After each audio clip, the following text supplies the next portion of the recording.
దేశంలో చాలా మంది డైరెక్టర్లు ఉన్నారు. వాళ్ళ కెరియర్లో ఇప్పటి వరకు ఒక్క ఫ్లాప్ సినిమా కూడా ఇవ్వలేదు. అలాంటి 10 మంది డైరెక్టర్ల గురించి ఇప్పుడు తెలుసుకుందాం. నెంబర్ 1 రాజమౌళి. రాజమౌళి 25 ఏళ్లుగా తెలుగు సినిమాలకి డైరెక్షన్ చేస్తున్నారు. మగధిర, ఛత్రపతి, ఈగ, బాహుబలి 2, RRR లాంటి 12 సినిమాలు చేశారు. ఆయనకి ఒక్క ఫ్లాప్ కూడా లేదు. Second 1 Sukumar. Pushpa 2, the rule లాంటి 9 తెలుగు సినిమాలు తీసిన సుకుమార్ 21 ఏళ్లుగా ఇండస్ట్రీలో ఉన్నారు. ఆయనకి ఇప్పటి వరకు ఫ్లాప్ సినిమా కూడా రాలేదు. జగడం అయితే యావరేజ్ సినిమా. ఇక నెంబర్ 3 నాగశ్విన్. 10 ఏళ్లుగా డైరెక్షన్ చేస్తున్న నాగశ్విన్ కల్కి, 28, 98 ఏడి, మహానటి, ఎవడే సుబ్రహ్మణ్యం లాంటి తెలుగు సినిమాలలో పేరు తెచ్చుకున్నారు. ఆయన తీసిన 3 సినిమాలు కూడా సూపర్ సక్సెస్ అయ్యాయి.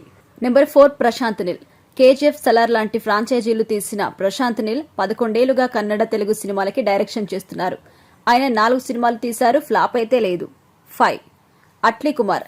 అట్లీ తమిళ సినిమాల డైరెక్టర్. 12 ఏళ్లలో ఆయన 5 సినిమాలు రాజారాణి, తేరి, మెర్షల్, బిగిల్, జవాన్ డైరెక్ట్ చేశారు. ఒక్క పరాజయం కూడా లేదు.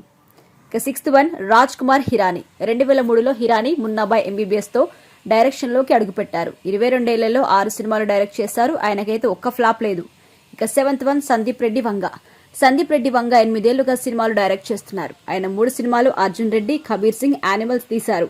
3 ట్రెండ్ సెటర్స్. ఇక 8th 1 ion Mukherjee. Ion Mukherjee 16 ఏళ్లలో 3 సినిమాలు వేకప్, సిట్, ఏ జవానీ, హై దివానీ, బ్రహ్మాస్త్ర పార్ట్ 1, శివ తీశారు. బ్రహ్మాస్త్ర యావరేజ్ గా ఆడింది. నెంబర్ 9 లోకేష్ కనకరాజ్.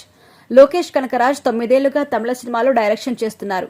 ఆయన 6 సినిమాలు అవియల్, మానగరం, ఖైదీ, లియో, విక్రమ్ సినిమాలు చేశారు. ఇప్పుడు కూలీతో రాబోతున్నారు. ఇక 10th 1 మారి సెల్వరాజ్. తమిళ సినిమాల డైరెక్టర్ మారి సెల్వరాజ్ 7 ఏళ్లలో 4 సినిమాలు పరియేరుం, పెరుమాల్, కర్ణన్, మామన్నన్ డైరెక్ట్ చేశారు. అన్ని కూడా సూపర్ హిట్.